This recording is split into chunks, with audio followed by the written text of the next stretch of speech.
hit like, and subscribe. You're watching the Marc Lamont Hill official YouTube channel. Good morning, everyone. How are you? This is your host of Ascending. I want to thank everybody for watching us and joining us this Saturday morning. It's the last Saturday of November. We are celebrating Hip Hop History Month. We've celebrated so many things this month, but regardless, we're celebrating that you're watching. So welcome. I am April R. Silver, your happy host. You know, we are here every Saturday at 11 a.m. Eastern on the Marc Lamont Hill official YouTube channel. We want to thank everybody who's watching on the Marc Lamont Hill official Twitter channel. We thank you for watching. Those are the only two places where Ascending live streams again every Saturday at 11 a.m. Eastern. However, if you're watching on Twitter, we want to encourage you, as we always do, switch on over to the Marc Lamont Hill official YouTube channel. That's a easy way, a penniless way to support this Black independent media movement. So let's just jump right in. When I tell you that we have a lot of stuff to talk about today, man, if I never meant buckle up, I mean buckle up today for sure. But before we jump in, tell us from where you are ascending. Tell us, as we always do, the country, the city, the continent. We have people from all over the globe watching us every Saturday, and we're grateful for that. So put it in the chat, put it in the live chat. Tell us from where you are ascending. We're going to shout you out a little bit later. And again, welcome, welcome. So today, of the many topics that we're going to be talking about today, we are going to focus in on the maturation of hip hop, family education, and other moments of clarity.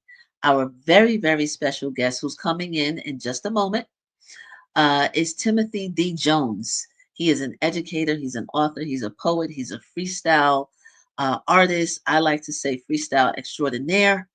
He is an independent educational consultant, and an ordained minister and an all-around amazing human being. So we're going to focus on a particular aspect of hip hop history during this Hip Hop History Month, and we want to do a little bit of a deep dive conversation into how hip hop has matured or not over the 50 plus years. So that's the topic for today.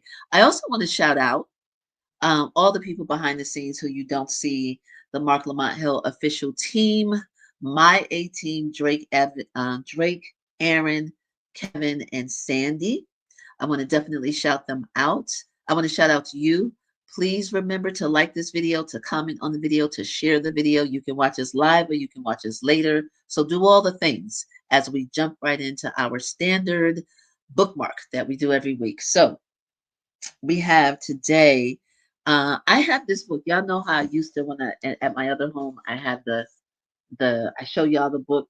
So either I've read it, half read it, referenced it, but because we're talking about family, I thought it was important to lift up this particular scholar in our community, Dr. Andrew Billingsley. The name of his book, for those who are listening and not watching, the name of one of the many of his books, Dr. Andrew Billingsley. This one is called Climbing Jacob's Ladder: The Enduring Legacy of African American Families. Dr. Billingsley is a sociologist, done some groundbreaking work. I meant to share with you all the book. I think it just came out in the early 2000s on Robert Smalls, I think, in South Carolina. Um, the black sailor who was enslaved, where he was taught how to, run the ship and do all of those things, and was given the authority and the capacity to do so by the enslavers. And on one outing, this was during the war, the Civil War, and took the ship and sailed it back to to to um uh to safe haven for all of the and enslaved Africans who were on the ship. It's a story that's way more elegant eloquent than what I just described. But look up Dr. Andrew Billingsley. But today, the book that we're focusing on is Climbing Jacob's Ladder: The Enduring Legacy of African American Families. You're going to see why it's going to make sense that we're talking about the Black family as it relates to hip hop. So that's going to be obvious. We also have another one, and this is a tie-in. This is the bookmark, and we're also going to include this person in the in memoriam section in just a nanosecond. But the second book for bookmark this week is the title of the book is "Don't Let Them Bury My Story." The oldest living survivor of the Tulsa massacre, in her own words. Our great mother, Viola Ford Fletcher, and her grandson, Ike Howard, wrote that book. The book again is called Don't Let Them Bury My Story. The book was written in 2023. Just a couple of days ago, unfortunately, and we'll show her picture in the other segment, but Mother Fletcher passed away at 111. Some of you all might have seen that news. So we definitely want to, we got the wrong banner up right now, but we definitely want to share with you all that this amazing human being who is now an ancestor had a story to tell. We want to big up her book. Don't Let Them Bury My Story is the name of the book. And the subtitle is The Oldest Living Survivor of the Tulsa Massacre, in her own words. So let's lift up the name Mrs. Viola Ford Fletcher. We definitely going to lift her up, and we'll show a picture in the other segment. We want you to always get your books. We want you to always get your books from this bookstore, Uncle Bobby's, or any other Black-owned bookstore. We always shout out Uncle Bobby's because Uncle Bobby's is owned by the owner of this channel, Marc Lamont Hill, the one who has given me this opportunity to come to you every week. And he has a real like brick and mortar bookstore in Philadelphia. It's called Uncle Bobby's. But beyond and bigger than that, wherever you get your books, please support Black owned bookstores. That's what we do every week because we're all about building up Black institutions, Black thought, Black authors, Black writers, Black poets. That's what we do. So on that note, family, I want to switch gears and we're going to go to the other segment that we just started, in memoriam. The first in memoriam is really, really sad news. And I'm wearing this, for those who are listening and not watching, you can't see that I have on one of my favorite Howard University sweatshirts.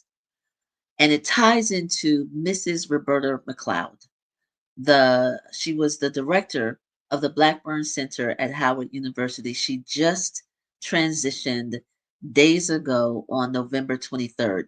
I'm having a really difficult time trying to curb my excitement about her life because there's so much. There's a beautiful picture of her, and I'll say this much: for all of the Howardites that are watching, all of the HBCU folks who are watching, y'all know that we always have a mother on campus, right? Somebody from the faculty or the staff. And Mrs. Roberta McLeod was our great mother at Howard University. She supported us in immeasurable ways throughout all of our years and our programming, our activism. And I'm having a hard time trying to say just small things about her because she was just so big to us. I will say next week we're going to do a little bit more about her, her legacy. We have video, her storytelling. But again, I feel bad if you're not able to watch right now because on the screen, again, is a picture in all of her African attire. And that's just who she was all the time. She was always decked out. That's how much she loved Black folks. She was modeling for us in her activities, in her teaching, in her mentorship, and even in her attire and the way that she loved on us as students. And amongst her peers, she was always fighting for us. And we're going to talk about that a little bit more really next week. but there's no way that we could have the transition of Mrs. Roberta McLeod and not give her her flowers and lift her up and say we will always be better off because of the blessings that she definitely poured into so many of us across generations at Howard University. I also want to, if I may, I want to show a picture of Imam Jamil Abdullah Alamin, formerly known as H.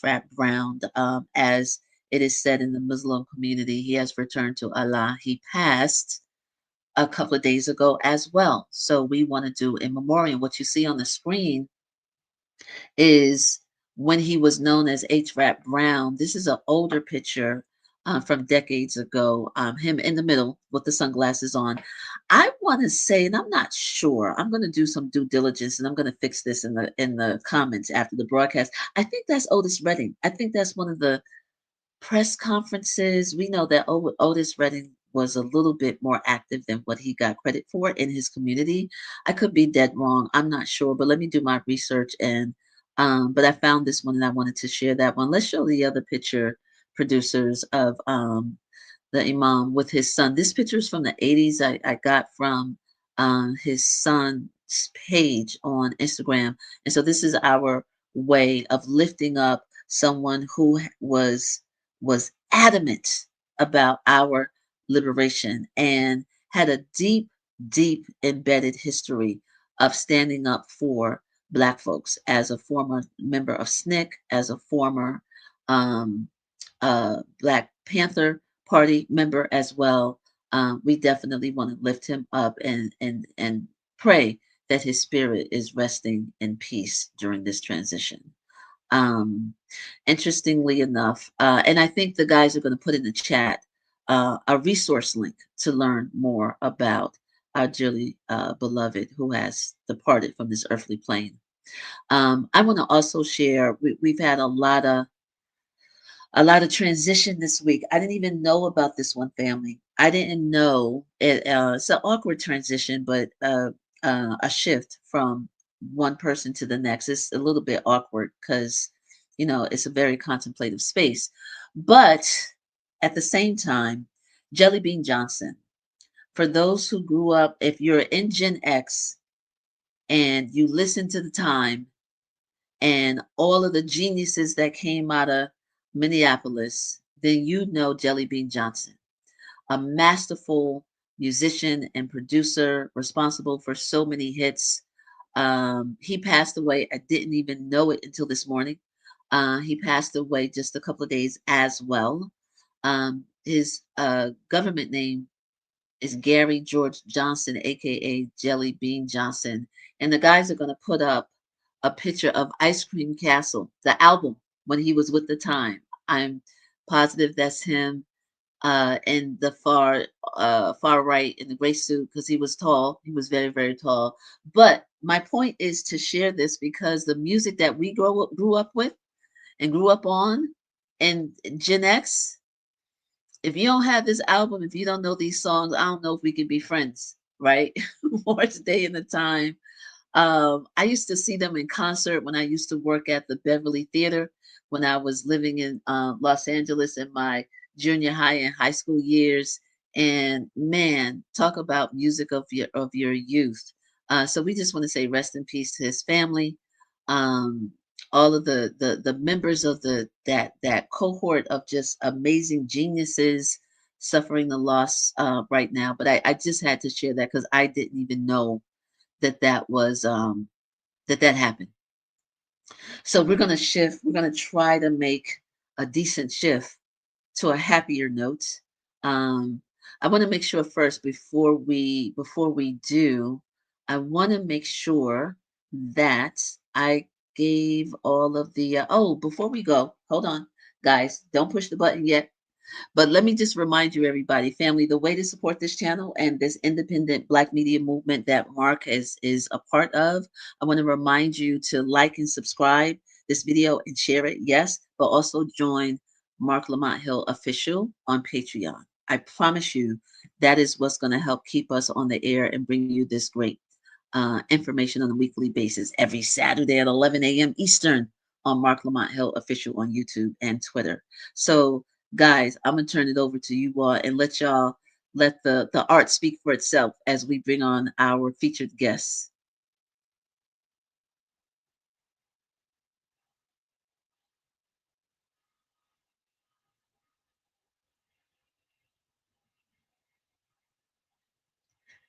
I need an audible, guys, because I don't think the video is loading and it might be my camera. Give me an audible, Hey, whether or not. give me 1 second. Let me try again. It didn't play that time. Okay, that's Kevin, everybody. That's Kevin, the one of the producers, always trying to make it happen. But you will thank us if this video loads. You will thank us. All right, we're going to try it at the end, Kevin. Let's try it at the end. Oh.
Everybody, let's welcome to the stage Timothy D. Jones. How you doing, fam? Let's see. Do we have I'm good. I'm good. I'm good. I'm here. Okay, what's All going right. on? I'm good. How are you? Good, good. I should say, well, it says welcome back. Welcome back to Ascending. We are so happy to have you. You were first with us in June for a groundbreaking discussion on fatherhood and family. And Yes. now, so we didn't get a chance to we got a intro into your mental and your maturity as a hip hop head. But what we saw just now is the freestyle artist that you are. So retro set us up for what we just watched for those who saw that clip.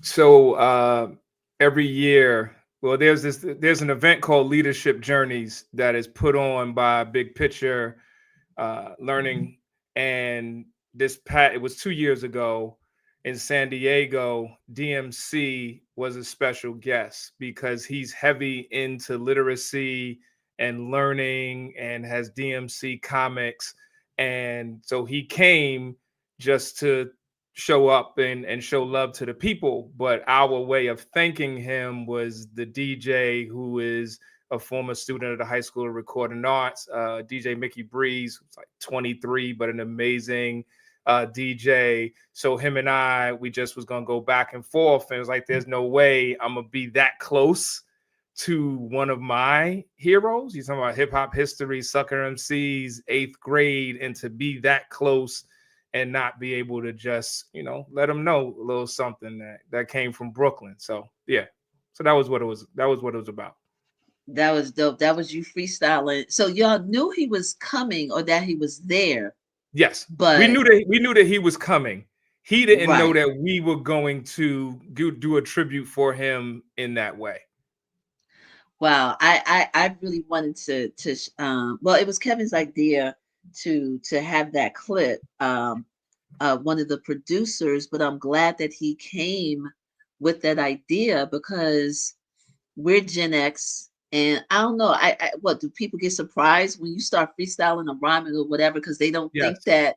Yeah, Yes. they don't. They don't even Yes. give you the Without a doubt. idea that Definitely. you could be a Mhm. masterful freestyle artist, poet, MC, and not scared to rock the mic, right? Yep. Yeah. Yeah. Yeah, So thank you. that surprise, especially with young people, it never gets old. It never does. Yeah, I remember Crushed Ice, going way back to the work that you were doing as a hip hop artist. I was so happy to be your friend for all these years and see that journey where your confidence, as an artist and how it's grown, and like you're masterful as a freestyle artist. I'm not going to put you on the spot exactly, but maybe we shouldn't let you go. Maybe we shouldn't let you Wow. go. This is Uh, this is this is the problem when you come on the show and everybody is family, the host is family, the producers, they're my brothers. So yeah, we gonna let it go where it needs to go. So it's okay. all love. I'm feeling All right. thankful in this season. So we gonna have some fun. We're definitely going to have some fun.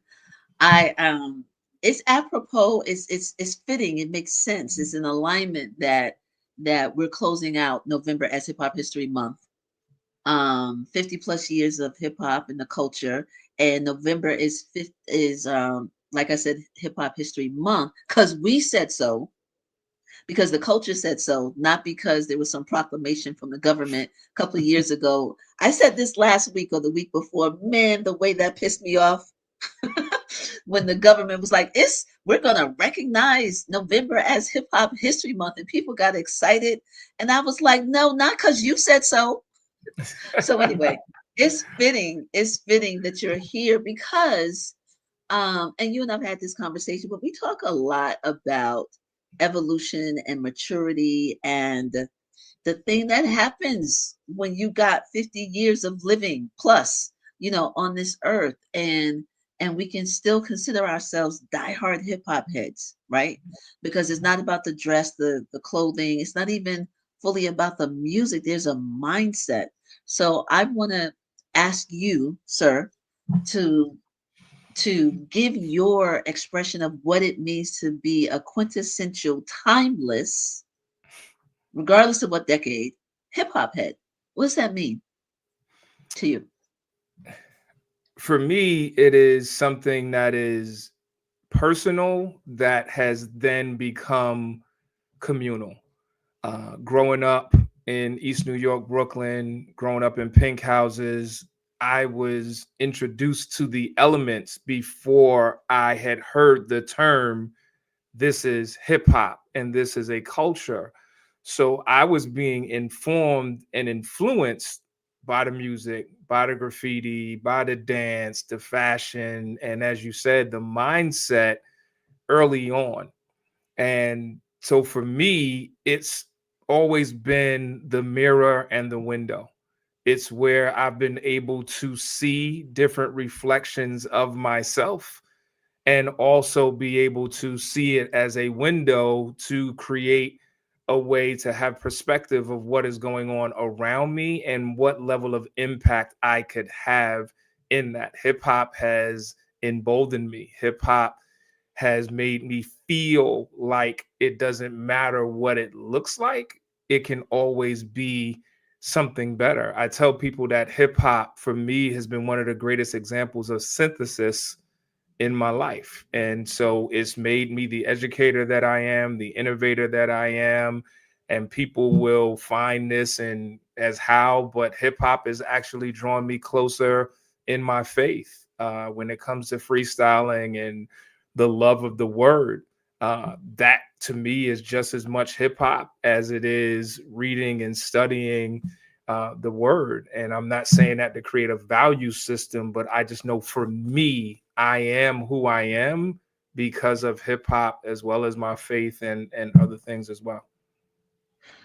What is the thing though, would you say, if it's even something that can be articulated? Maybe it's one of those intangible things like, well, and if you don't, and then I got to explain it, then Yeah. sucks to be you.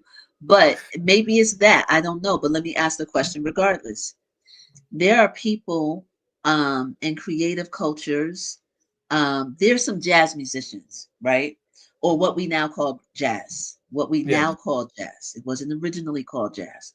But they might say the same thing about that music that gives them an understanding of the universe, and the music taking them to different planes. So can you share with us what is quintessentially and exclusively hip hop that has opened you up in your Christian faith as an ordained minister, as an educator? What is the thing that only hip hop, that you can lay claim only to hip hop? I would say the impact of wordplay, that you have music and dance, and you have those things that go across genres and can be traced back, and we're not using this time for that. But what hip hop has been able to do with words as a continuation of all the way back to storytelling and oral history, but the power of figurative language, and to be able to master crafts and create our own canon, just the same way you said that the government doing a proclamation that November is recognized as hip hop history is nothing to be excited about. We already decided for ourselves, and we're old enough to remember that Chuck D, what he said, I got a letter from the government the other day. So why would I be happy getting a proclamation from the government? So it's the words, what hip hop has done for words for me gives me an increased evaluation to really understand the power of the spoken word. Yeah. I just had a flashback to the time where oh man, I'm just gonna do a photo dump on my social media. But when you said wordplay, you know what I went back to, right? When I was curating a hip hop something at the New Jersey Performing Arts Center. I don't even remember when it was. It was 19 something, but Yeah, I had invited it, it, was- you, it was and it was 19 long ago. yes. And shout out to Baraka Sele. Shout out to Baraka Sele, one of my mentors.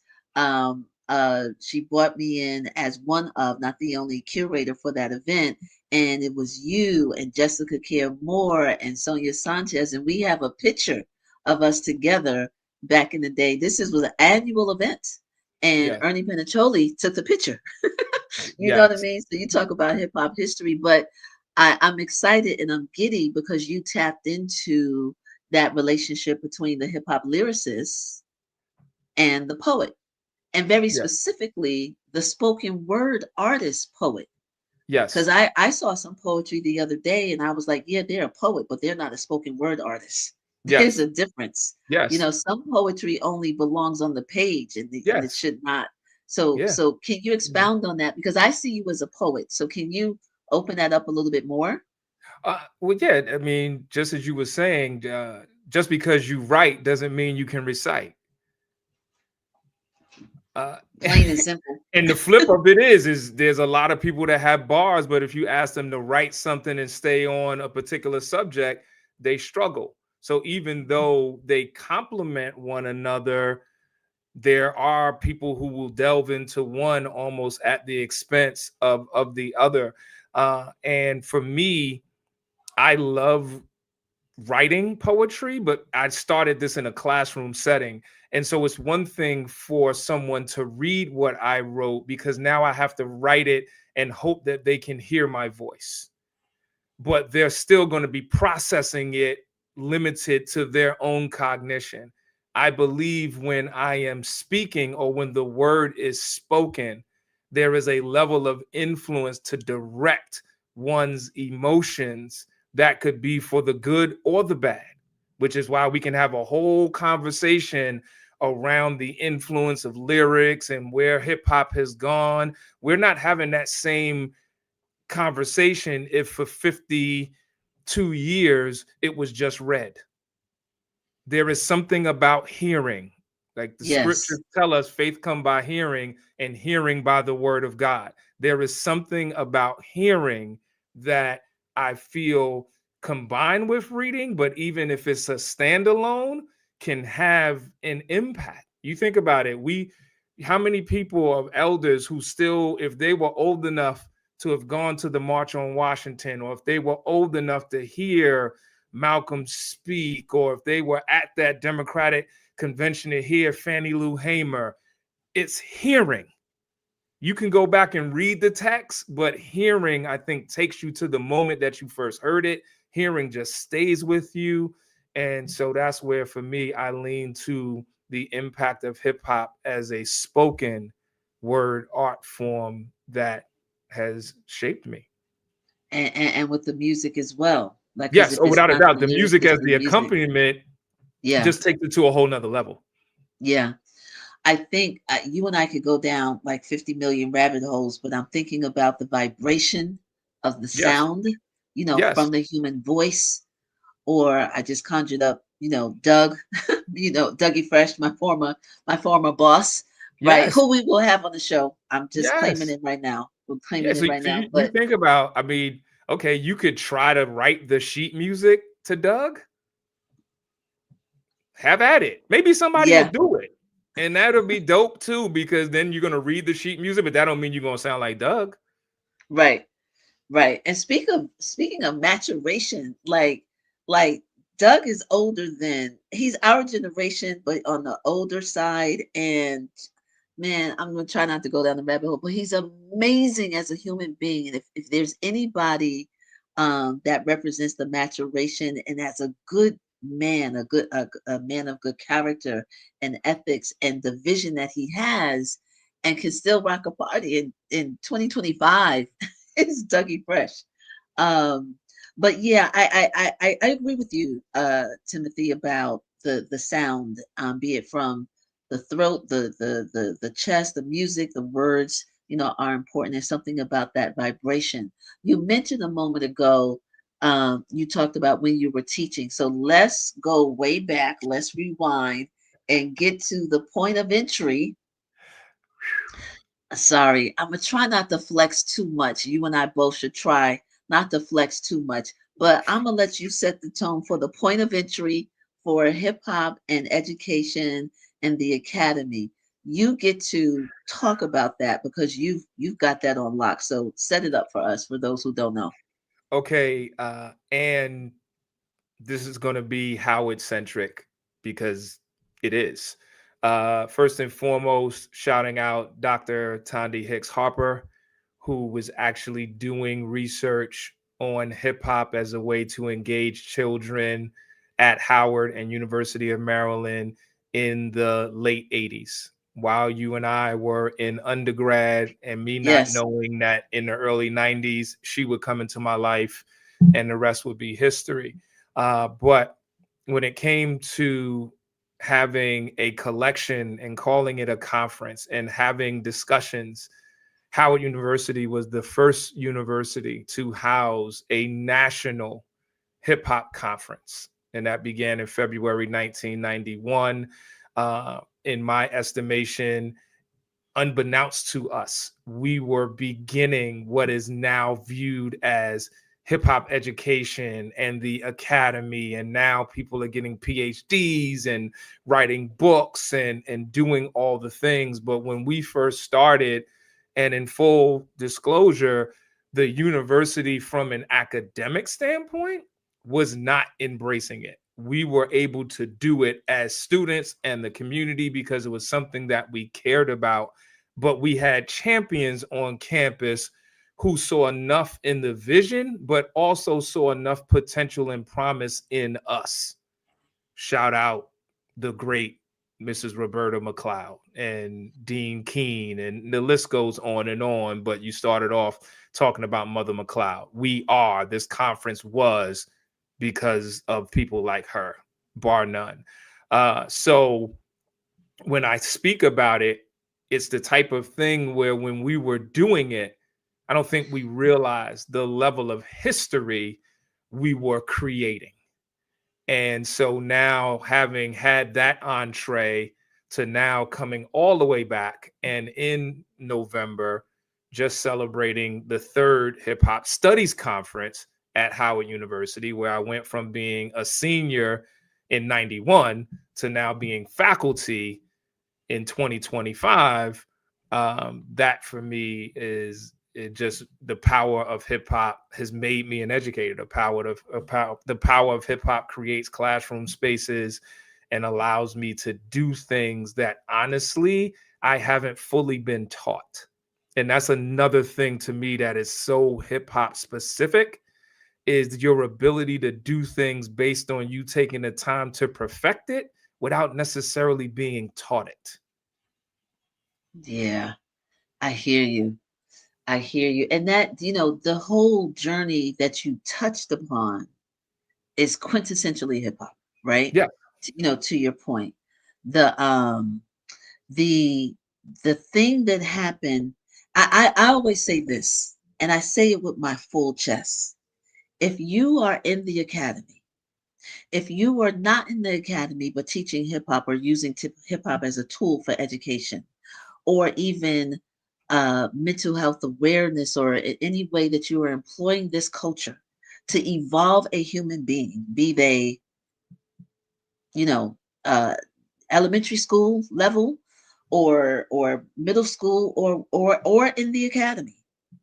If you are using hip hop as a tool for education or personal wellness and evolution, and you fancy yourself as someone who cares about points of origin or history, and you're not including what a bundle of students did in the early 90s, you are not telling the story accurately.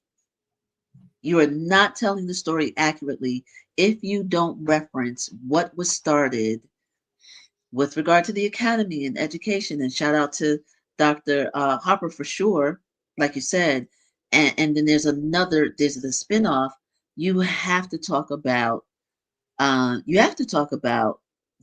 takeover of the administration building in 1989. Yeah. You got to talk about that and how that led to a couple of people coming to student government at Howard University, right? And then deciding, and real talk, you got to talk about um, Haq Islam's boss. Why am I drawing a blank? Oh, and at Philadelphia International Oh, Gamble and Record. Huff. Oh my gosh, yeah. Yeah, Gamble. Kenny Yeah, Gamble. Kenny Yeah. Gamble. Yeah. Yes. Whose idea was to merge this budding culture with the academy, and that idea was brought, real talk, was brought to Black Neoforce by Haq Islam, and then we took it and made it a thing as a conference, as a gathering place. And people need to know that. People need to know No, that if you want yeah. to tell the story right. Well, no, I mean, yes, definitely. But everything that you just mentioned is hip hop, because hip hop, to me, at its best, is that mindset where it's like, well, why not? Okay, if we see something that we disagree with, why not address it? Okay, if we think we could come together and do this, why not? Because we have the unique position of being the generation that grew up with hip hop. Yes. So, we're 1991, we're graduating from college as hip hop becomes an adult. Hip hop is Talk turning about maturation. 18. Yes, like Right. hip hop as we know it, it's growing up with us. And Yes. for a lot of us, the thought was you go to college to get a job and grow up and do some other things. And for a lot of people who loved us, when we wanted to really stay with this hip hop thing, they were looking at us like, okay, when you finish with that, you can then, get a real job, and then you'll be able to live the life that your parents sacrificed for you to go to this great institution to be. Because we came in 86. There was no hip hop majors, there were no hip hop minors. Anybody that wanted to do things in the industry, it often came at the expense of your college education. Right. Because this is why we're talking about the maturation. And I love to drop names, because the historian in me, the amateur historian in me, like people need their flowers, right? So we're, like you said, we're talking about Miss Roberta McLeod. And the idea was we wanted to come together to talk about the culture and the business and how we own what we produce as artists, as creatives. Um, those are the things that we were talking about, record distribution and how come we're getting shafted again. And we had all of the stories from the 60s and people getting shafted by the music industry. So how do we make that not happen for this thing called hip hop? And I'm just so grateful for the spirit that guided us. Real talk. The spirit that guided us and the elders around us that was like, oh, they don't know what they're doing, but Yes. we're going to support them. Yes. Like we get to say we was mentored by Chuck D.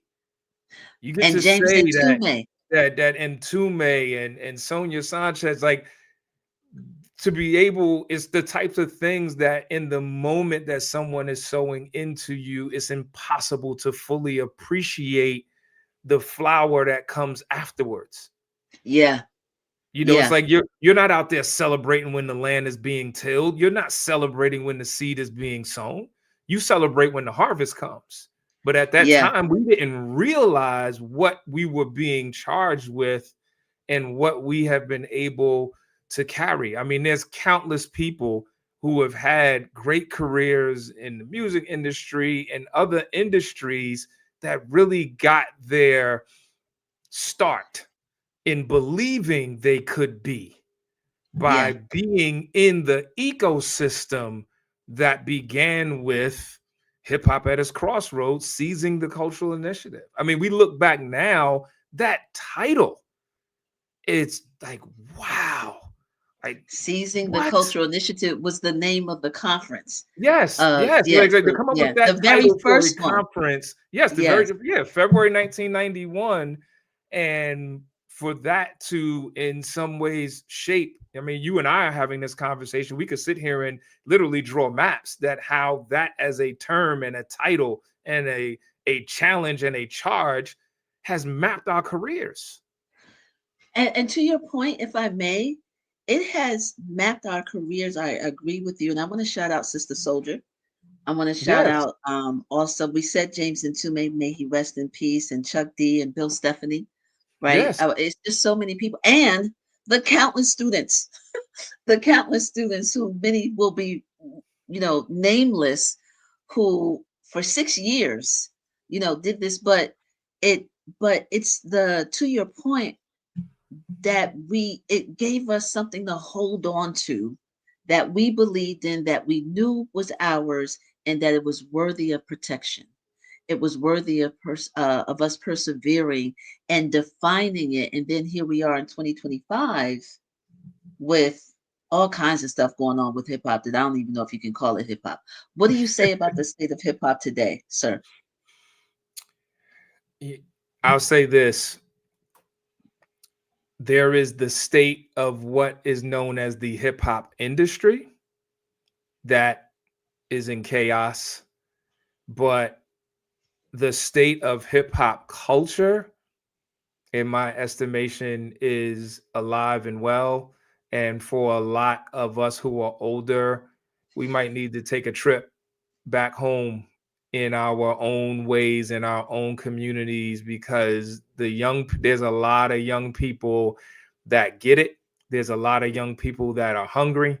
And I'm so blessed that I get to be on campus and engage with young people that want to do it the right way. And so that's why, and when I say the right way, I'm not saying they need to mimic exactly what I'm saying because I'm positioning myself, but it's them understanding the privilege of performance, them understanding the responsibility of being a part of this legacy, that you don't just get the freedom to just do whatever you want, however you want it, and then still claim that it is a part of what is greater than you, that hip hop is something to be revered and cherished. And we can't allow the weaponization or the commercialization of that to take away that promise of what this culture can do at its best. Like I've Yeah. witnessed too many times where hip hop has been that glue to create family and Yeah. create relationships and mentoring and as you said, getting through difficult times. The soundtrack for the reason why you got up on a day that you wish you didn't. And so for that, I always have to hold a level of hope because our elders saw a level of hope in us that was greater than what we saw in ourselves when we Yeah. were coming up. I mean, we had done some things, but then they told us, pump your brakes. Don't think of yourself more highly than you ought. Like, yeah, you What? took over one building for 3.5 days. You did that. Yeah. But, And we been did that. We yeah, been it was did that. like, yo, we did that and it was called Tuesday. So you're like, all right, my fault. Let me fall back. So there's always a level of hope that is there. So I believe that it's in good hands. There's some young people Yeah. out here that are really doing amazing things, even beyond operating within the hip hop arts. I think now just this whole thing about being a creative, this entrepreneurial, like, yo, we just gonna figure it out and we'll figure it out in our own way and not being afraid to make what I call mistakes as opposed to mistakes. Mistakes. Okay. Got you. Yeah. So to me, that's quintessential hip hop. We're going to go to the comments in just a little bit, but you know what is coming to mind as we talk about the maturation of hip hop and how we grew up together, like us Yeah. as human beings in the culture that created it and those who were mentoring us. I'm thinking about another aspect of hip hop, and who I'm thinking about is Sayon, or I should say, Sayon, yes, but Dr. Sayon Quiet Smith, right? Remember, she would tell us the story because she was a part of the student government at Howard University, where Mayor Raz Baraka and I were. I was president; he was vice president. This is those for the note takers. Get it right. Sayon was the Shout out to director Husa. of. Say it again. I said shout out to Husa. Yes. Sayon was the director of communications, or maybe we call it the director of public relations or whatever, but that automatically made her the director of public relations for the hip hop conference that the student government put on, and of which you were a part of, as well as the the director of entrepreneurship, right? In the Yeah. student government. There had never been a director of entrepreneurship until the Silva Baraka slate created it, Flex. So anyway, going back to Sayon's story, the she's from New Orleans. She's from she's from Louisiana. Shout out to that 504. Come on now. Right, exactly. And she tells the story like I didn't know anything. Like she had a different upbringing and it wasn't her being embedded in hip hop.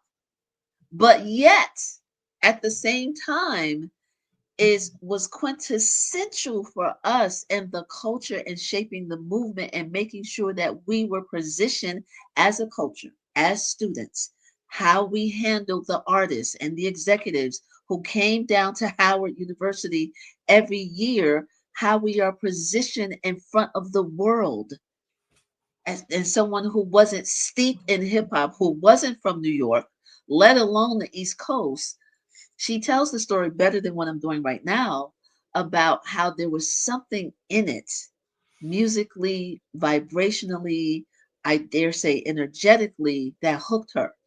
And I think that's important for the audience to know, for those who will only consider themselves a hip hop head if they know all the lyrics to a song. Would you agree? Yes, and I mean, and it. If you're telling the story, if you're in particular, you're talking about Sayon's involvement and Geisha's involvement and Lachelle's And Lachelle, involvement, yes, and I'm saying those three. There's others, but in addition to their role in the cultural initiative, all of them are part of Delta Sigma Theta, yes, and Delta Sigma Theta was a huge supporter of just the conference and the work, because when you get one, you get the rest. you got the whole right. It's a whole bunch of people who I shout out know. to Janae and all. So, but Yes, but I think part of that is important because I hear what you're saying, that we created a space was created where there were multiple entry points, that you didn't have to come in from the 5 borough B girl, B boy, and that's the only point of entry. That some people were coming in because they were into civics, some people were coming in because they were in the law, some people were coming in because it's like, yo, I'm feeling the vibration, I just want to be down. Some people were here because, yo, my best friend told me, like, yo, you need to come through. And then, last night a DJ saved my life with a song. So then now I'm all in. So it was set up in a way where it was scaffolded and all welcoming, which is really, as educators, if we could have our classrooms become scaffolded and all welcoming. See, this is the genius of hip hop, really laying the answers there, but you have to take the time to actually find them and make them your own. Yeah, I would agree. Else is coming to mind as well. Like we could be Yeah. here for another 2 Yeah. hours just dropping names. It's just So the we whole probably See should Out for not Life dare. family. This y'all know who you all are Yes. for years, but definitely. And And for those Cherie, who and, so just say a couple of names. So, but Cherie Warren, Dr. Cherie Warren now, who yeah, has also been on the show, and exactly. Jam Shaqui, and we said People rap, and but then people from the Bronx, they like to fight, so you gotta say their names right. So it's yeah, all we good. gotta say it right. Yeah. There was no way I was getting off of this without shouting out Dr. Cherie Warren. There's just no way. I'm just saying, so But Cherie, I said your name first, so show Brooklyn some love. All right? For those who are taking notes and studying this living history that we're talking about, Timothy was the president of the Cultural Initiative at Howard University from 93 to 94 to 97. 94 to 97. He was Yes. the head of that student Yeah. organization. Mm-hmm. I was the um, executive minister at Black Nia Force. Did I get that right?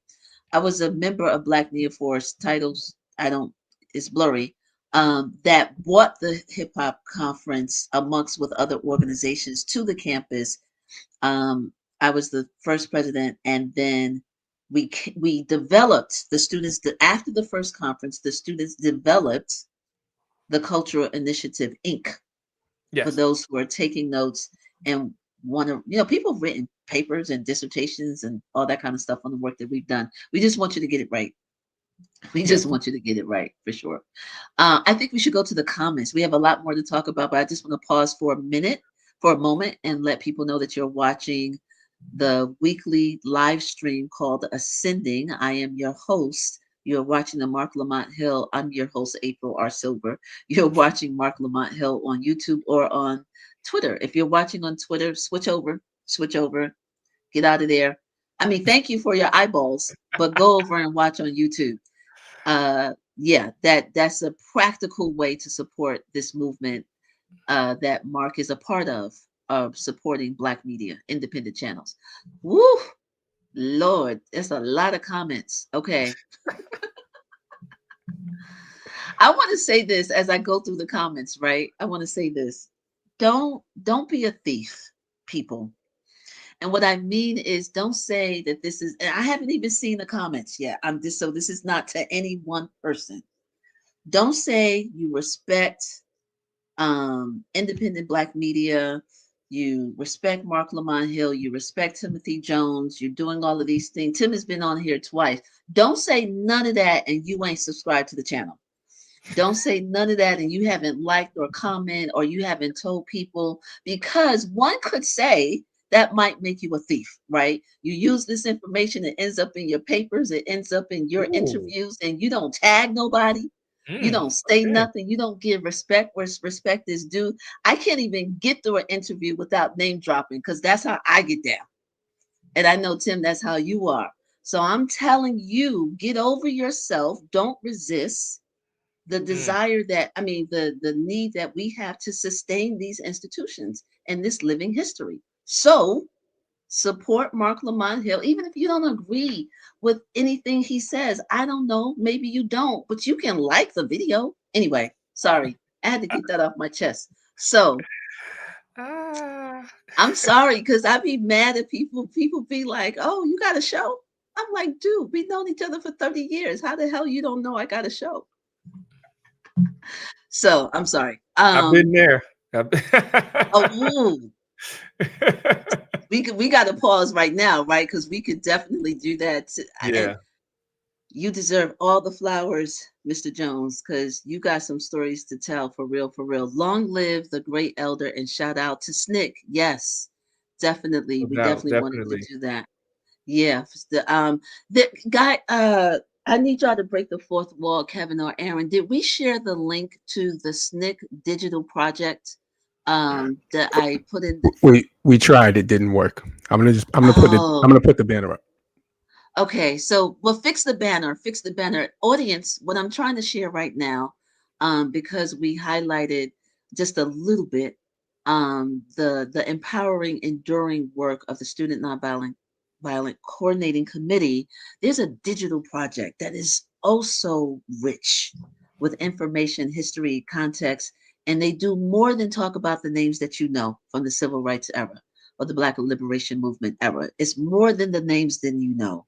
And so I encourage you to please go to that digital space and definitely do yourself a favor. So I want to shout out people watching from the 914.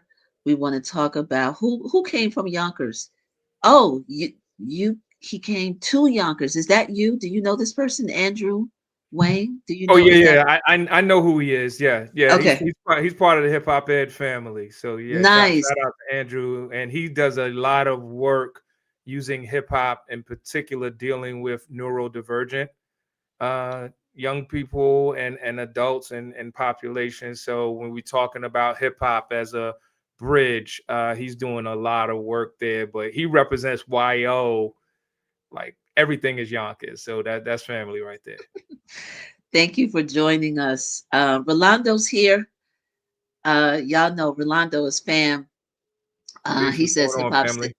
Yeah, he says hip hop um, saves me every day. But here's a bar from Rolando that I'm about to put on the screen.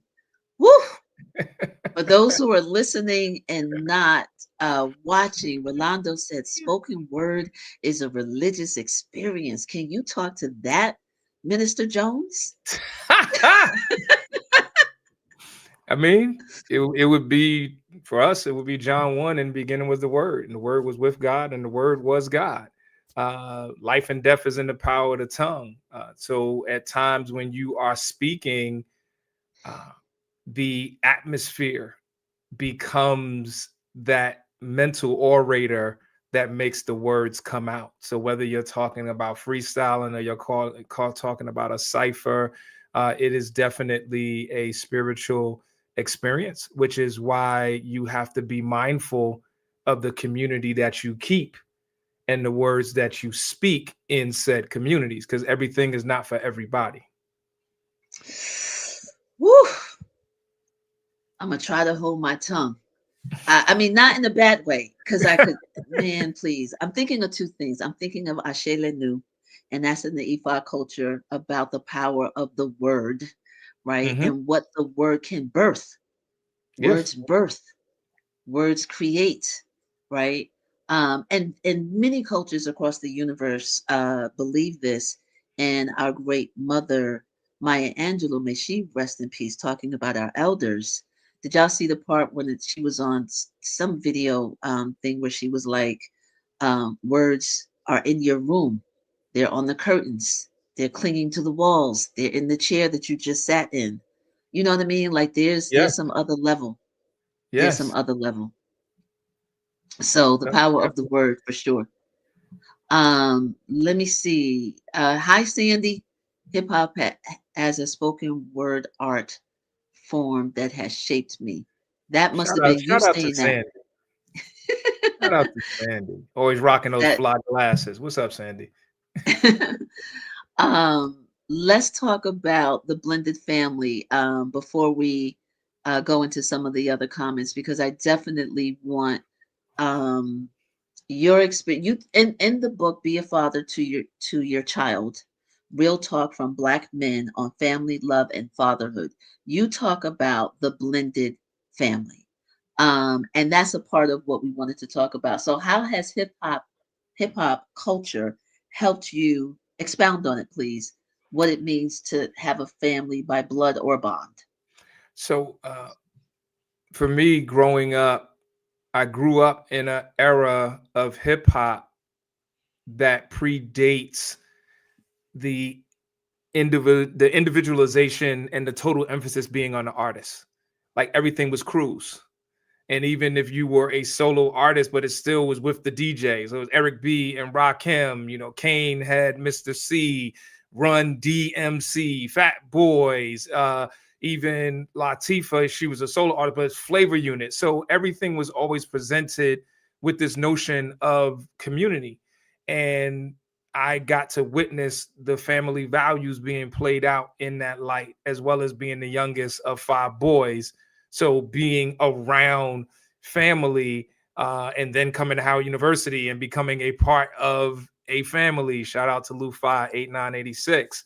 So when it came time to get married, as God would have it, the woman who has been my wife for the past 27 years, when I said I do, I became a husband and a father to, at that time, a beautiful 7-year-old. And so the transition for me to become a husband and a father was made easier because of those family competencies that I always saw modeled in hip hop. Now, was it always perfect? Absolutely not. No family is, but I never used the term step. She never uses the term step.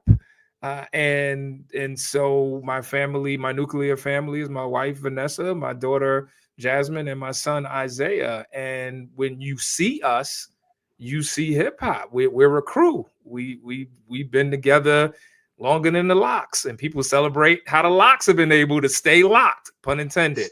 Love the wordplay. So that was what I was talking about. That hip hop gives you a reason to be rooted that in some instances surpasses biology, because it's one thing to be family because we were born that way. I think it's something special when you choose it. And then when you choose it and you nurture it, and it will provide for you and protect you and hold you accountable in ways that sometimes your biological family cannot. This is what came up. I want to direct everybody back to the fatherhood episode in June when you and a lot of the other guys from the book, Be a Father to Your Child, talked about that very thing. And your essay in particular in that anthology, was outstanding. I'm so happy to hear you say, there we go. My guys are on point. That's 2008. That book came out, Be a Father to Your Child. The connection to hip hop is obvious. I'm not going to even say, Tim, don't say the connection to hip hop, because I want to see if people know where that came from. Be a father to your child. Somebody better know in the comments. But I wanted you to repeat that because I thought it was so profound, and you've been consistently talking about that. And I want to shout out Alberta Coker. Geesh is in the building. Representing So, that 315. Yo, stay warm, baby, because I know y'all got some snow. Yeah, I want to give her some love. Let's take that. Yeah, Geesh. Everybody, Geesh was a part of, well, CI for Life. I won't say was, is a part of the cultural initiative family, instrumental in the operational, the production side of things, like instrumental. Under your leadership, as well, Tim and mine from like point of origin, right? Point of origin. So shout out to Geisha for real. Now, if Seance shows up in here, we're gonna bring somebody on the stage. but but I wanted to oh, Dr. Hicks Harper is in the building. I wanted to There, shout there her you go, out as Mom. There well. you go. There you go. Y'all Hip got hop history for development. real. There you go. Okay, good. I tell you, Oh, I was bringing family with me today, so I didn't want to come alone. absolutely. Absolutely. Lufi is in the building. So definitely wanted to shout out people who were, who know what we're talking about. We have a responsibility, Tim, and we talked about this a lot, and we're going to close out really shortly, but we have a responsibility. Some of us, we've heard this story, and they might be like, oh my God, again, they're talking about the past, because some people know this story. I promise you, more people don't know what we're talking about than do. Yes, without a And we doubt. have a responsibility. Yeah. Yes. um Before we close out, fam, I want you to talk about your books. I think you are the perfect integration of the maturation of hip hop, your spirituality. We've had so many amazing conversations that just so aligned in our different spiritual paths, right?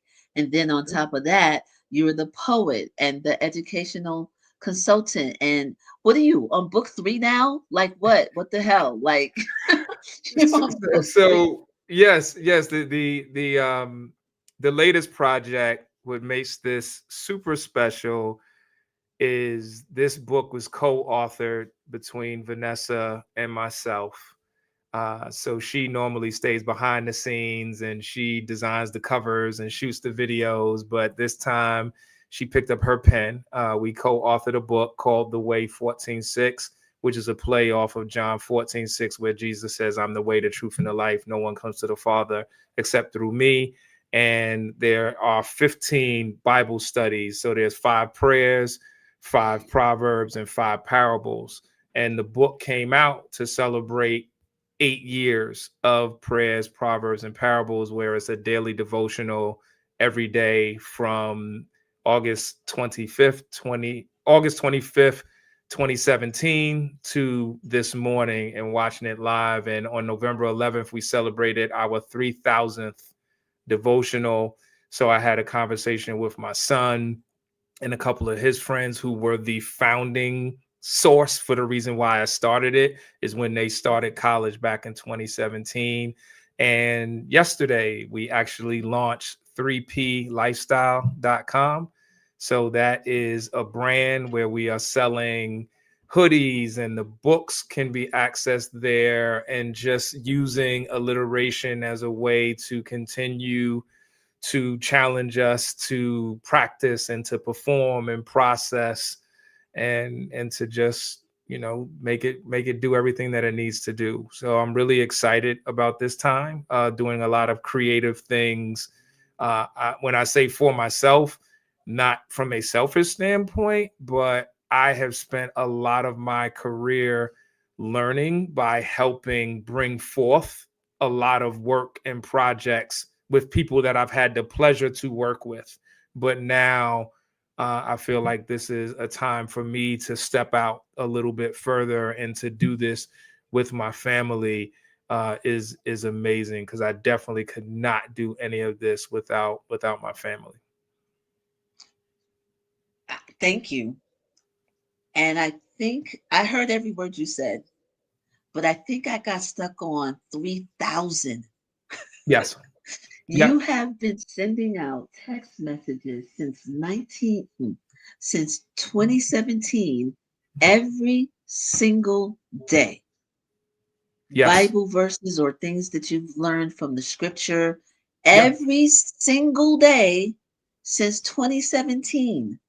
No breaks. That's Yes. no breaks, no holidays, no Yes. whatever. Yes. 3,000 text messages that started because you love your son and you were Yeah. pouring into your son. You've Yes. told me stories where people like, hey, it's 12 o'clock. You didn't send the you know what I Yes. mean? Like, No, can you just, without a doubt. And can you? when you talk about elders, there is a woman, Minister Alva White, and she's retired. And her thing to me was, I need them by 7 a.m. because now she sends them out herself to about 105, 108 of her family and friends. And I promised her that she would have that. And so when I travel, so when I'm in San Diego, I'm waking up at 3:15 because I was just so moved by her support for me, and I feel sorry for anyone who does not have elders in their lives. And this is what I tell young people and adults, that if everybody in your circle is in your same age group, then your circle is flat. That in order for it to revolve and be everything it needs to be, like, don't let your position, your title, or your income cause you to overlook the wisdom just by being able to say that they have taken breath in and out their lungs almost twice as long as you have. So they have something to impart to you. And so I promised her by 7 a.m. you'll have it. And so from then on, that's just what it is. And as I said, I mean, Every shout out day. every day. And it was a blessing to talk to Isaiah and Bobby and Jafari, because they were 3 of the 4 who I was sending it to, and now they're 26.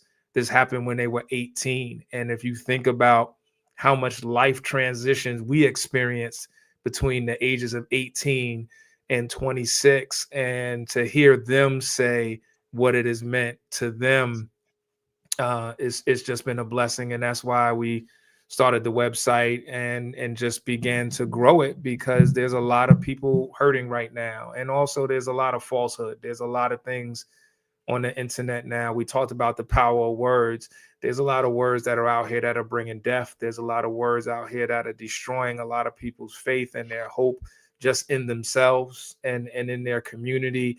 And I know that I'm part of a beautiful community, April, which you are a part of. When I think about what Howard University has given me in the sense of community, that wasn't just for me. That wasn't just for us to just converse amongst ourselves. And so it's not everybody doing the same thing, but I believe we have a charge at this stage of our lives, as we are all nearing 60, that we are now becoming those elders who were speaking to us in that hotel room in 1991. And so whether it's shows like Ascending, whether it's the podcast that me, Kevin, and Aaron do called My Mic Sound Nice, it's just being able to just share what God has given us to be able to just be a help to somebody and to receive from the community. So that's really what this stage and this season for me is about. It's about making impact.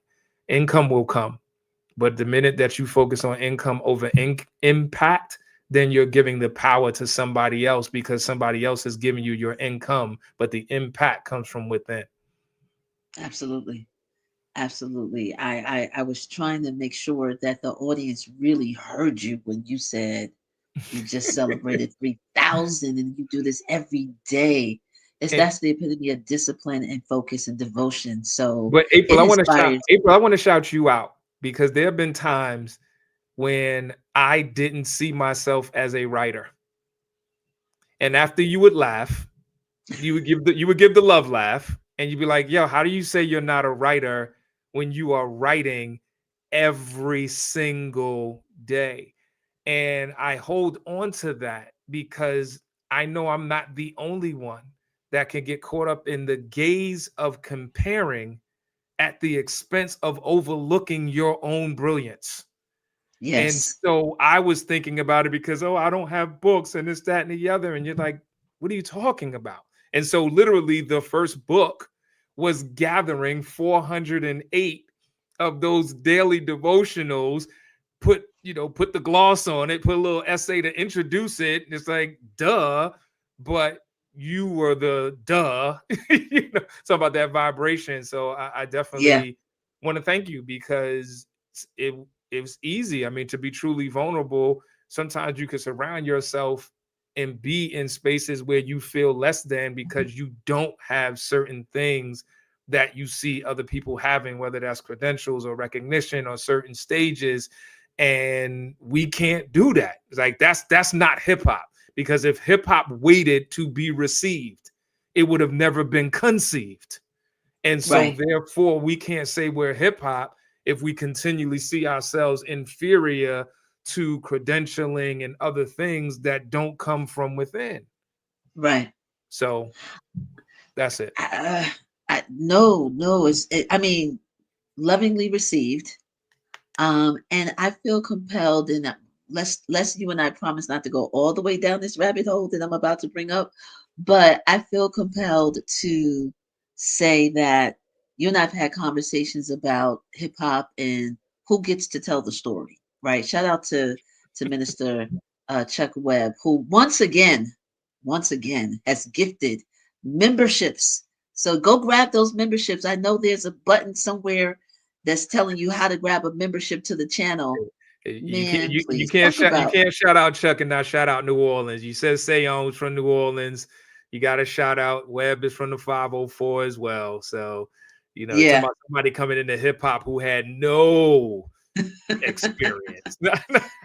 Right, right. Like, say, But bruh. but yeah, love you. And I know I owe you an email, Chuck. Just know I can hear him like, mm-hmm.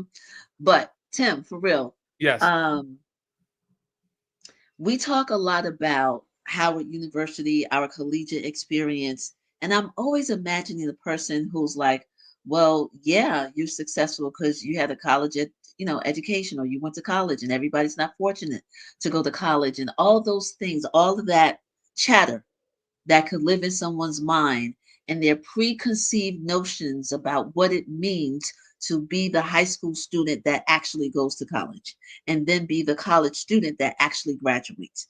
There's a lot of chatter in some people's minds, and they put upon us, right, certain stereotypes, Mhm. and then on top of that, strip away the HBCU experience, strip that away. But we were bonded to each other. And so for some people, like, yeah, but I don't have those people around me. I don't have the elders. I don't have the peers. And so people create stories in their mind about what they can't do because they don't have the college experience, the HBCU experience, the Lu-Fi experience where the brotherhood exists, or the Delta experience, or whatever. Mhm. And then it becomes the thing where they self-sabotage. Can you not Lou Romaine in the building, sorry. But can you speak to that? Because I want you to put your wisdom on the way to shut that up. And I don't mean that disrespectfully, but it's not self-serving, because there's something that's bigger than a degree or HBCU experience or whatever. Can you speak to that, please? Uh, yes. Following what you were saying, I believe that if you are intentional, you can build community wherever you find yourself.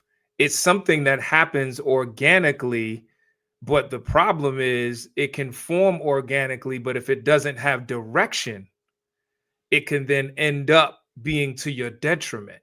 So once again, when you're talking about hip hop, you had crews, your neighborhood, you had crews. Like, so this notion of community is something that's always there.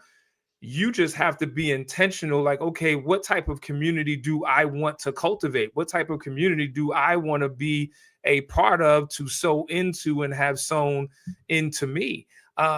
So whether that is based upon your high school, whether that's based upon your neighborhood, whether that's based upon your community, there may be a center where you have elders who gather. There may be a house of worship. There may be the Friday freestyle spot. Like, there are things that are happening. You just have to be intentional of, how do I see myself as an asset, not from a standpoint of being braggadocious, but I know that I have value added. And to be able to experience that, I need to put myself into settings where I can find things that are in common, that are worth unifying. So therefore, you have the compound word community. We were blessed to be able to have that at a college setting, but that doesn't mean that the college setting owns the exclusive right to That part. community. Yes, And that part. and that's where the noise and the rhetoric becomes so harmful. And I believe that colleges are guilty of using that rhetoric to fuel their price points. Well, say that. So then Say you that. are creating this hierarchy and creating more of a separation, which then is forcing some individuals to go different routes, which are fine, but they're losing the value of relationships that come through community. And so my challenge, especially now you have the tools of social media, but let that just be the start point. Don't let that be the start, the beginning, and the end. Like, don't think because you have a Facebook friend that they are truly a friend. Don't think because somebody hit the heart and they liked that they really like you. They may not even know you. Right. And so that can't be the total world that you are dwelling in. You know, let AI become association intelligence. Let AI be ancestral intelligence. Let AI be ascending intelligence beyond just artificial, because Yeah, artificial doesn't withstand the test of time. it absolutely does not. And I thank you so much. This is what I wanted to pull out, and I would like to add, to complement that, regard to seek out, yes, but I think what we learned at Howard, and I'll just speak for myself, but I think a lot of people, that the coming of age years, is that there was something that was embedded in us Yes. that attracted the sacredness that we attracted, Yes. and that our divinity, the divinity within us, we found each other, right? Sometimes we repelled. Real talk, there was a time you and I didn't even speak for years. Yep.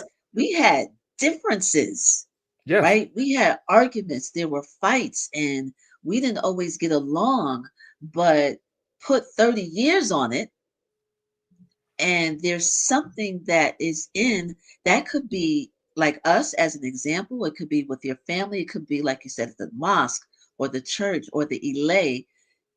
The importance of fine tuning that which is in deep within, that doesn't always have words, doesn't always have building structures, but the spiritual essence of us, we will find our alignment on this journey. And if we are true to it, and we mine it, and we sharpen it, and we use tools, and we stay as balanced as we possibly can, so when the messages come about the journey that we should be taking, that we can receive it, then you will attract Yes. the And wealth. it definitely, and it's being open to it. Because yes, I love my college experience, but for 22 years I worked for a nonprofit organization and ran an after school program for teenagers. They're part of my heartbeat. I hold them dear. They help me become a father. They helped me become a husband. There was so much growth that I experienced from the ages of 28 to 50. And that wasn't about necessarily the college community. That was 14th and W Street, Northwest Washington, D.C., Martha's coming to Vineyard. get Martha's Table. I need I to mean, get to sorry, Martha's Vineyard. sorry. Yeah. But it was a coming together, finding what we had in common, creating bonds that now I have young people who are in their late 30s and 40s where I've had the chance to meet their children who are now the age that I met them. And Yeah. that had nothing to do with a collegiate experience and things along those lines, but it was just being in community. And as you said, April, having that thing on the inside that is attracts and draws. Hmm. And so when you have that and you know that you are being intentional, you don't always get it right, but you are intentional and consistent. And when you say words, you mean them. So when I say I'm going Yes. to be here, I'm going to be here. When I'm bringing correction, I'm going to bring correction. But I'm never going to bring correction without a plan for restoration. I'm never going to come at you and not come from a standpoint of love. Even when you don't understand the reason why I love you, I am going to love you. And even when you are not at a point where you love yourself, I am going to love you because I have the capacity to love you because of who loves me. Right. And like you speaking truth, you're speaking wisdom. Can I highlight the part where you said it's not always easy? I think there's a like our grandparents used to say, if you live long enough, you'll learn, right? Or maybe it's the quality of life. Let's tweak that a little bit, right? Mm-hmm. Because we have some people who are young and wise, but the essence of what I'm trying to say right now is the ability to withstand the storm, Yes. right? I say, without getting all into it, I promise you the first 6 months of 2025 was likely the worst life experiences that I've had in my life. You know what I mean? And I was like, Mm-hmm. how the hell at 56, 57 am I going through X, Y, and Z? And there's something about, for me, this is what worked for me, about being still, about cutting off the noise that says that you are insignificant, that you don't know what you think you know, you're not as disciplined, you're not as smart as you think you are, because if you did, you would have this, that, and the other. It's like Job. Like Job is my favorite, one of the favorite stories in the Bible. Um, when Job, and help me, Minister Jones. But the part about Job that struck me even as a young child when I was studying scripture, it was three people. Like, after Job was one of the wealthiest people in the land, right? Mm-hmm. And God took away everything. And the three people was like, so how you not cursing God? Like, you don't have your children, you don't have the land, you don't have the cattle, you don't have your homes, and you had everything. How are you not cursing God? And Job did everything but including cursing the day that he was born, and but didn't curse God. And the part, and the people were in his ear. This is the chatter that I'm talking about. Like, you dead wrong, and you stupid, you a fool. You Mm-hmm. need to abort. And during that process, God revealed, like, did I ask you? Did I consult you when I created the heavens and the earth? Did I ask for your input? Were you there?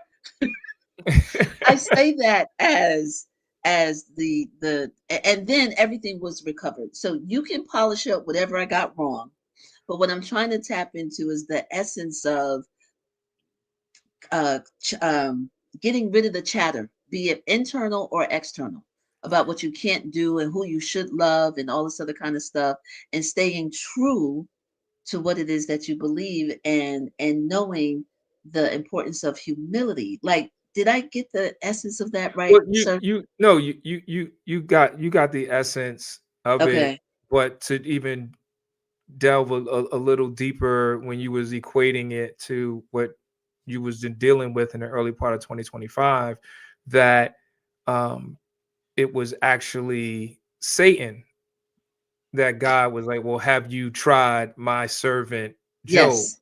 Because we can't talk about, because people make the mistake and think that spirit is exclusively good. We talked about that, and that's not So I'm just true. I'm just gonna leave it there, because that would be a whole nother show. Right. So the attacks was because Satan believed that if he's only, I'm paraphrasing, he's only rocking and serving you because he has these things. And so if I can attack those things, he's going to turn and curse you. And so God is like, okay, you can do anything, but you can't take his life. Yes. So then the suffering comes into play. But to your point, in that noise, it's also not only you curse God, all of this is happening to you, but if Job's self-worth and value was attached to the possessions more than having the possession on the inside, then he would have felt less than while he was going through. But Right. he knew that on his worst day, God hadn't left him. And so what we take away, and then also to that point, the voices in the ear oftentimes are the loudest for the people who are closest to you. So sometimes when God gives you an assignment, those who are the closest to you may not be in alignment, so they can't validate your purpose in that season. So Yeah. they will start to speak and start to question. And if you are not, as they would say, 10 toes down, you could begin to waver because they think they're speaking to you from a standpoint of love, but their love is limited because they don't know the assignment that you're on. So it would be, April, you should go get a job, or you should go do this, and I have this opportunity for you. And they don't realize that what they are offering you is actually taking you away from the path you're supposed to be on. That part. So then you got to have the conviction to sometimes mute the people that are loving you the most until their eyes are open that, oh, now I get it. They're on mission. They're on mission. I bring that up, and I think I can imagine, and I can hear someone who's not a Christian be like, oh my God, what are they talking about? Someone who's not religious, someone who I can hear that right in my head. And I'm going to ask people to not resist the universality of this message. There's a part in here that transcends the labels that humans put on it in terms of religious titles or context or whatever. There's something here about endurance as guided by something greater than ourselves that is bigger than the story of Job, right? So take from it what you can, if you can hear what the universal truth is in this message. I just wanted to say that to people who might be sucking their teeth, listening to the message, because they exist, right? I see your face like whatever, but No. Here's the thing. No, I can appreciate what you are saying, and I hope that opens up the ears of someone. And so I mean that. And so my face probably wasn't the best representation, but my face was leaning more to, I think in some instances we find ourselves being apologetic in spaces that we should no longer be. And I'm not saying that you were not. I agree with everything that you were saying, but the power of words at times is you're hearing it, but it will take your mind someplace else. So my face was the mind going to the nth degree, not what you were saying. I understand. So I got you, because wisdom and truth stays on attack. It stays being attacked. It stays being attacked. Regardless. Regardless. So the truth of the where matter you is, are on this earthly plane. Because here's the thing. You need to be careful when everybody agrees.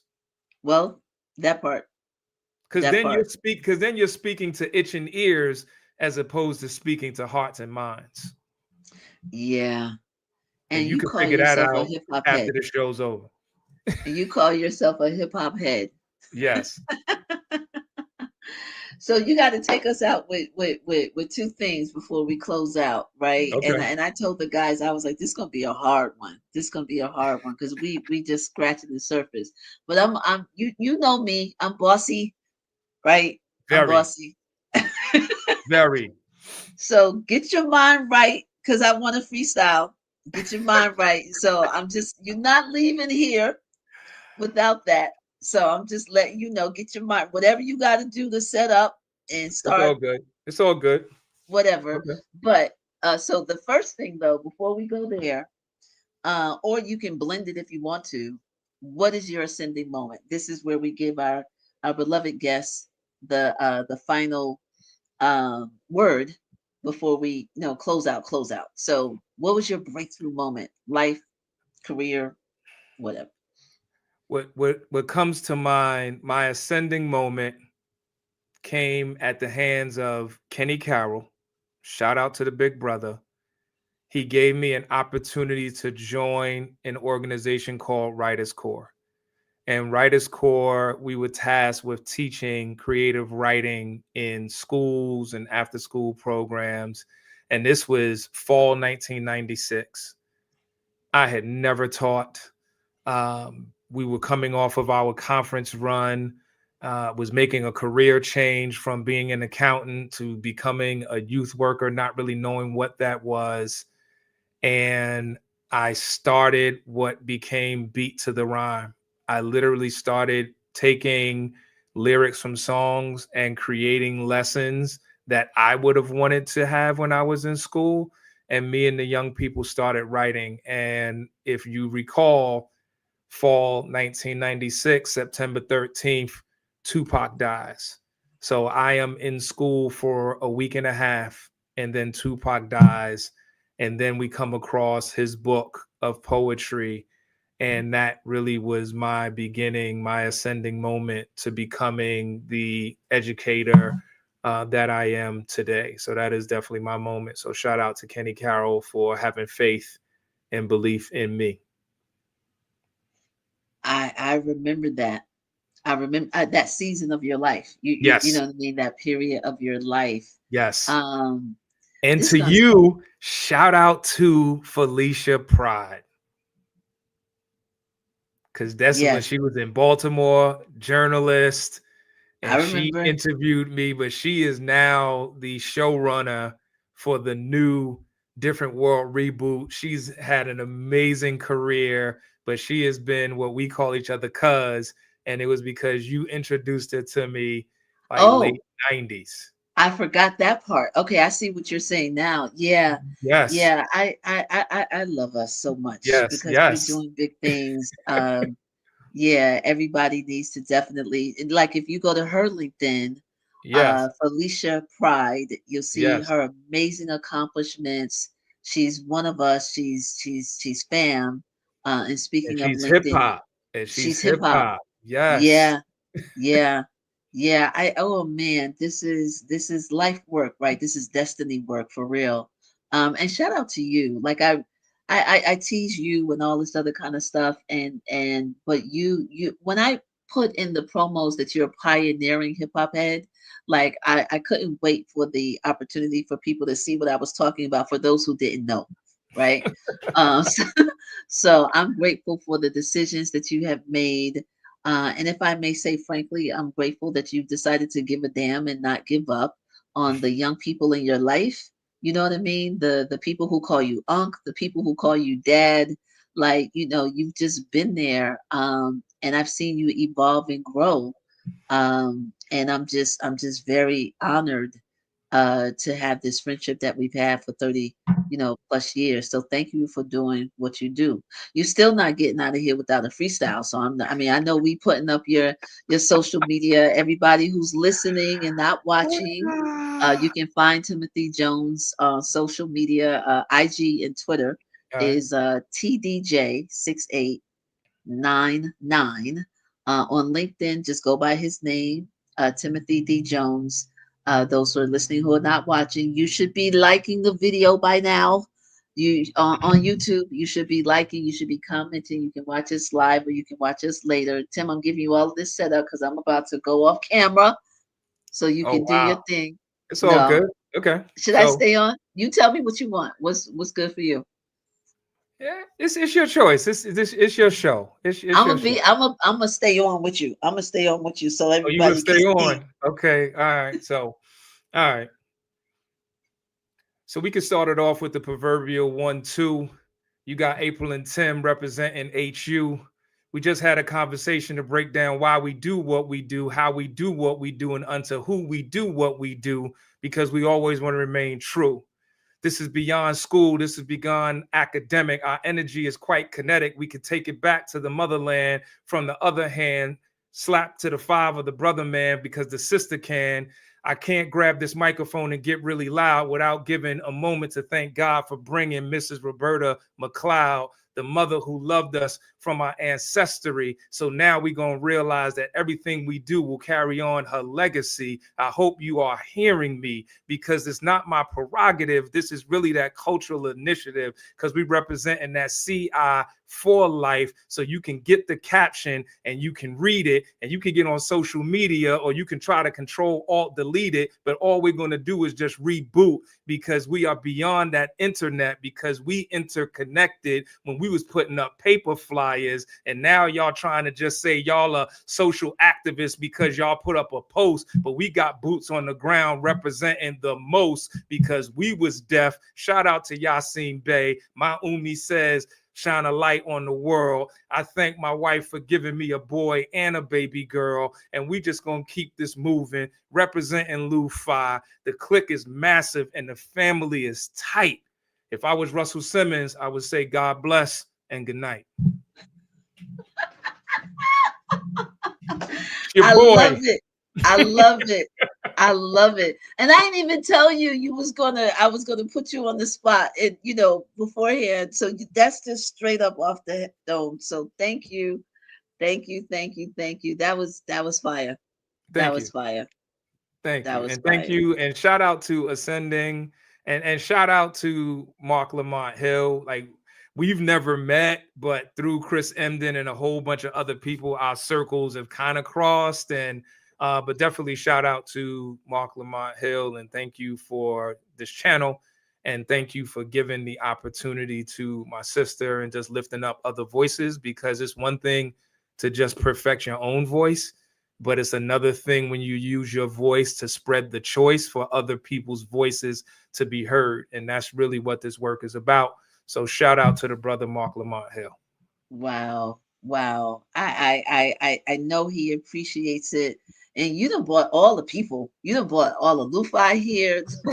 They giving out gifts to his channel. They spending money today Yeah. supporting Black media. So That's how we move. that I know that's how you do. That brotherhood is strong. I love you dearly, fam. Love you too. Please give my love to all of your family, your brothers. We could have gone another. We could speak for another hour. Because there's so many That just things. means you got to bring me back.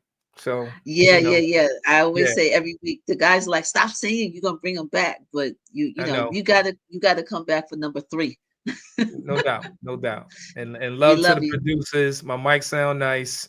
You Yes, you everybody. stole my family, but it's all good. But you If I got was them on lease. You got them on borrow. But Kev and Aaron, like, nah, real talk. They had the concept and they invited me in. And when I tell you that project, it just brings me joy, because it's not about so much of the bells and whistles, that it's a moment I just get to be me and get poured into. And so shout out to them. Like, I'm better at this because of them. So and everybody, Tim is talking about my mic sounds nice, which yes. is the podcast that Timothy Jones, Aaron Lloyd, and Kevin Williams have every week. For how many years? We started this during the coming out the pandemic, so like Yeah. maybe 2022 or so. Yeah. Yeah. Yeah. So Check that out on yeah. YouTube, everybody. Yeah, Check that we're out. on YouTube, on Spotify, on Apple. And honestly, the premise is like, hey, we're three men who've been in each other's lives since we were 18. We're in our 50s. We all have been married more than 20 years. And so let's just start having conversations about health, relationship, and culture. And let's be what maybe we didn't have as we were coming up to a broader community. And so that's really what the premise is about, and we just have those conversations. And so I'm extremely appreciative to them. and to you, because you couldn't have chose two better people. And shout out Yeah. to Drake. That's my guy. You talk about going at each other. Like, there was moments that I felt about Drake like Kendrick felt about Drake. But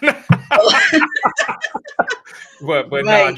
Drake is my guy, and super proud of the work that he's doing. But it's a beautiful thing to be able to grow old enough to appreciate some of the things that you overlooked when you decided that you didn't like the person, but in Yeah. actuality, you was just hyping it up for no reason. So I'm so grateful that we are old enough now to have the grays and the wisdom and really look back and be like, yo, I appreciate you. So Yeah. shout out to That's Drake. what that's what I love about family. That's why we always say by blood or bond.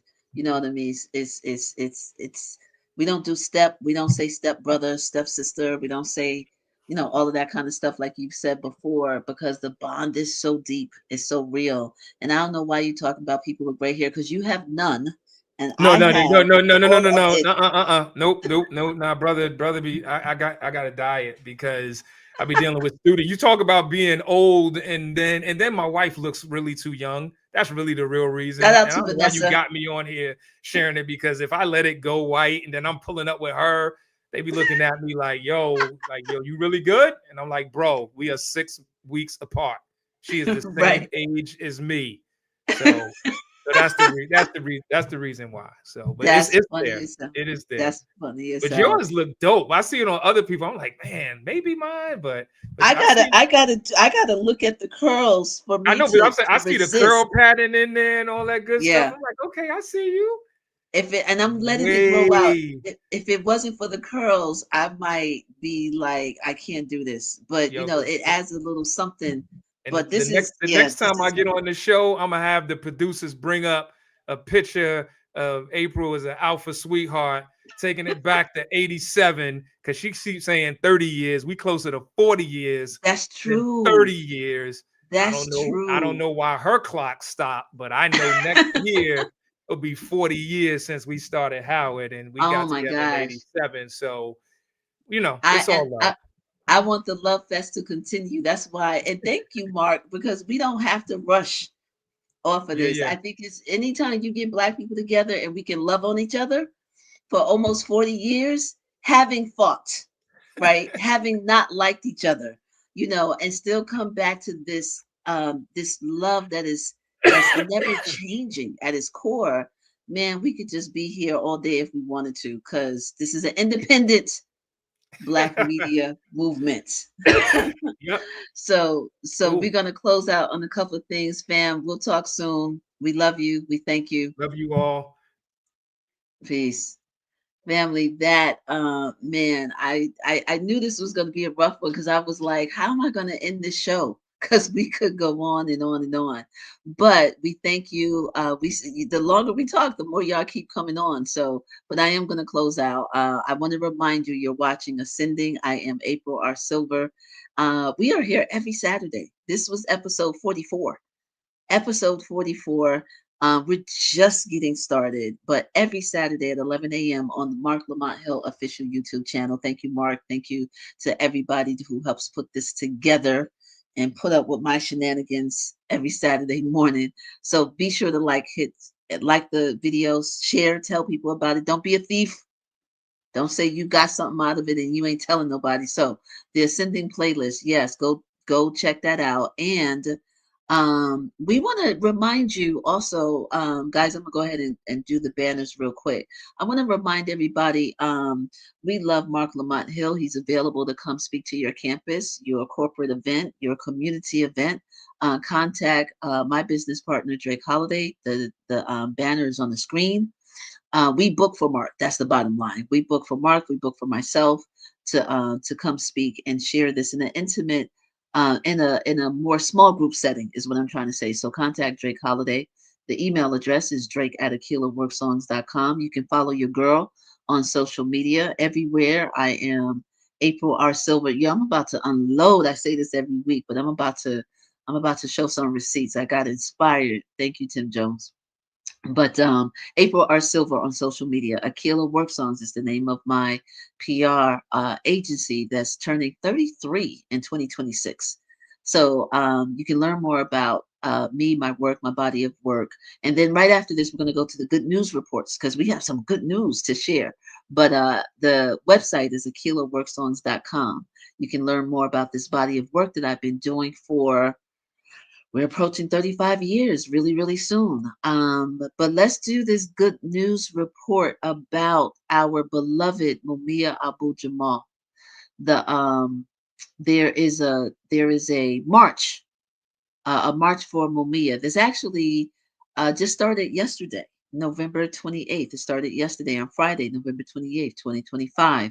We want you to get more information about how you can be a part of the movement that is demanding medical treatment. Our beloved freedom fighter, eternal freedom fighter, is needs medical support and needs to not be neglected. And some organizers have come together and inviting us all to join the march to demand the support, the justice, his freedom, but also while imprisoned, um, the medical treatment that he needs, and of particular note, um, to prevent him from there's a threat of him losing his sight.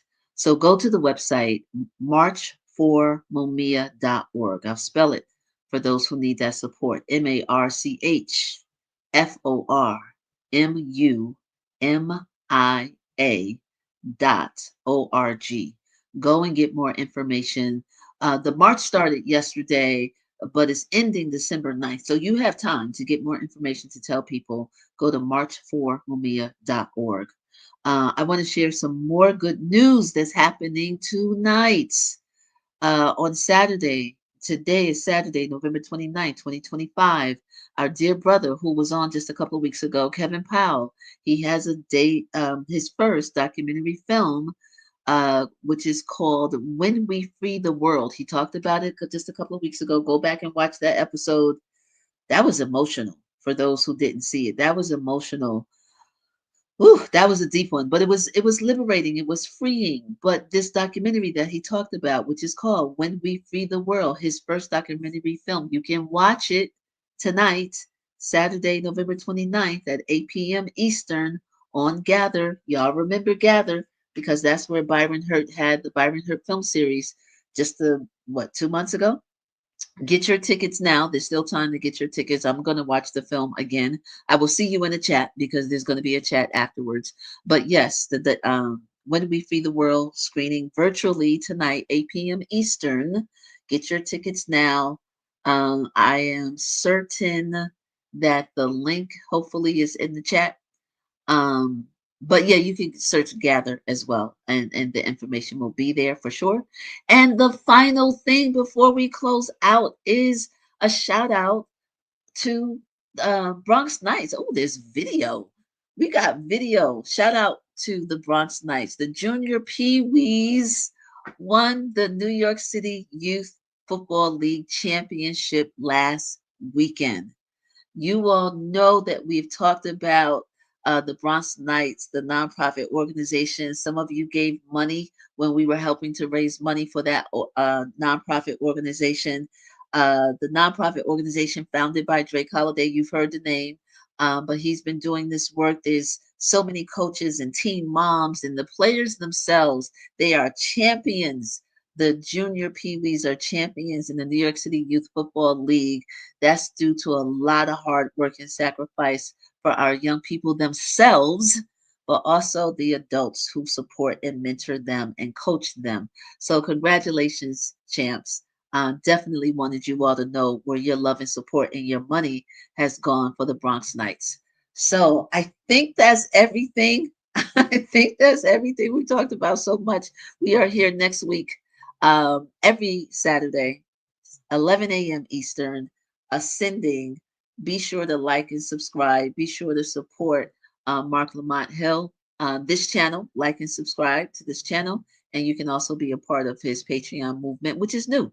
So on that note, family, stay up. We will see you next week.